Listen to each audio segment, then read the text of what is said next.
From KUNC and the NPR network, this is In the NoCo, a daily slice of Northern Colorado news and happenings. It's Wednesday, March 13th. I'm Erin O'Toole.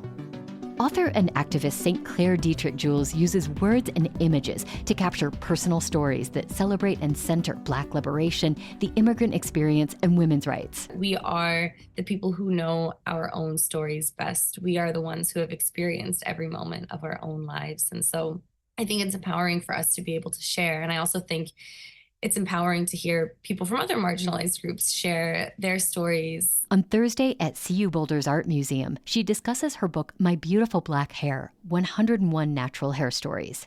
Ahead of her talk, we sat down with St. Clair. I began by asking her about the moment that inspired the book, when her 4-year-old sister Khloe was in tears after her white classmates bullied her about her afro. I remember this moment so clearly because I felt just a mix of really intense emotions. I was angry, I was sad, I was upset, I was worried. You know, I spent so many years hating my natural hair. And so I know how much of a struggle that is, really psychologically. I would say it's just a lot to go through to really deeply wish that some part of your body, like your hair, was different. It's different. And so I really didn't want Khloe to go through this. You know, I was really upset, obviously, at her little classmates for bullying her about her hair. And, you know, out of the 4 of us siblings, it's 4 of us, and Khloe has the tightest curl pattern also. And so even before I got this phone call from my dad, there had actually been a few times, you know, when I'd seen Khloe and I realized that her hair was, you know, a tighter curl pattern than the rest of us. And so I had, even before this moment, tried to make an effort to always tell Khloe, oh, your hair is beautiful, right? You know, your hair is beautiful.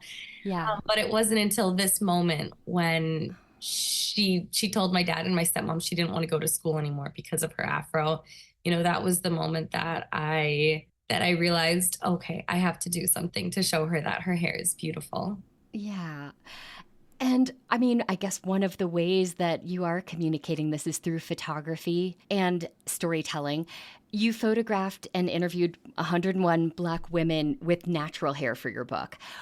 I'm wondering what you learned through this process, and was there something that surprised you while you were on this journey? Yeah, I learned a lot. I think one thing that sort of resonated with me or stuck with me that some of the women talked about was this idea of how our hair can relate to our ancestry and how our curls and coils are a gift from our ancestors. And for me, I think that's really important because, you know, I am obviously descended on my dad's side from enslaved people. And so I don't know much about my ancestors back in Africa hundreds of years ago. And so for me, I really like this idea of being able to, you know, find almost the spirit of my ancestors within my hair, to see it as a gift that they have passed down. And I think it makes me feel more rooted in my ancestry and in my Blackness. And so this was something that a couple women who I interviewed talked about, was this idea of hair and ancestry. And that's something I hadn't thought about too deeply before. So I really appreciated that. And then I guess in terms of something that surprised me, I was surprised to hear, maybe naively, about the lack of autonomy that so many of these women had over their own hair starting from such a young age, especially when it comes to perms and relaxers. So many of the women had started getting relaxers from, you know, starting when they were very young. And oftentimes it wasn't them who made the decision. Oftentimes it was their mom who made the decision for them that they would start getting a relaxer. And oftentimes that was a very painful experience because relaxers can be very, you know, physically painful. Sure. Damaging too, I would think. Exactly. Very damaging, very damaging. Right. And I mean, we won't even get into military dress codes and school dress codes, but I know that that is part of this whole issue. And it's interesting that you say that. I mean, hairstyle can be so much more than styling your hair to go out of the house. It is about agency, I think. And we know that the natural hair movement has radical roots. What do you want people to understand about that? This idea of the natural hair movement being radical, I think that for some people in the Black community, some of the women who I've interviewed, they have said that wearing their natural hair is a radical act because, we live in this society where Black people can face discrimination for wearing their natural hair. And it really does go against these Eurocentric beauty standards that have been imposed on us. And if we look back, to the Black Panthers, a lot of them had afros. So there is definitely, for some people, this association of natural hair and afros with different politics and, that kind of thing in different social groups. And I think on the other hand, there were also some women who I talked to for my book in particular who said that for them, wearing their natural hair shouldn't be a radical act because it's just the way the hair grows out of their scalp. And so when you think about it, there's also nothing radical about wearing your hair the way that it naturally grows. So there is this sort of duality or nuance there, which I think is interesting as well. Yeah. Well, St. Clair, your work feels really significant right now at this moment. I'm thinking about your short film called Documented. That's about 9 undocumented young people and the uncertainties they face.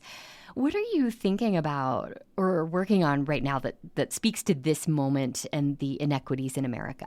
Yeah, so for a couple years, I've actually been working on this book about immigrants in the United States and the physical objects that they bring from their home countries. And so that's sort of a longer term project, but I'm really interested in ideas of immigration. My dad now lives in France with my little siblings. He was an immigrant from the Caribbean living in the US for 17 years. And so, I'm really interested in stories of migration and what it means to pack up your home, to pack up your life and move to a new country. And so some of the folks who I've interviewed have struggled a lot, have gone through a lot of inequities. I mean, my dad, for example, when he lived in the US, was a Black immigrant. And so again, standing at the intersection of multiple marginalized identities.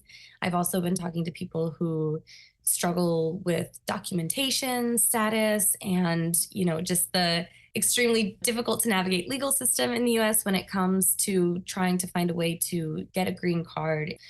People who have gone through so much to get here, whether that's crossing the border or finding other ways to come to the US and try to create a life here. And really, I think, again, navigate this very tough legal system. And I think especially, we're in an election year and a lot is up in the air right now. And I think that regardless of whatever happens in the election, it'll still be important for us to continue advocating for immigrants, for example, because historically there has been so much discrimination, especially against immigrants of color trying to come to the U.S. Well, St. Clair Detrick-Jules, thank you so much for talking with me. This is great. Oh, my pleasure. Thank you so much for having me.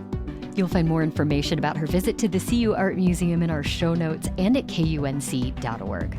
That's it for us today here on In the NoCo. Robin Vincent is our executive producer. I'm your host, Erin O'Toole. We'll talk soon.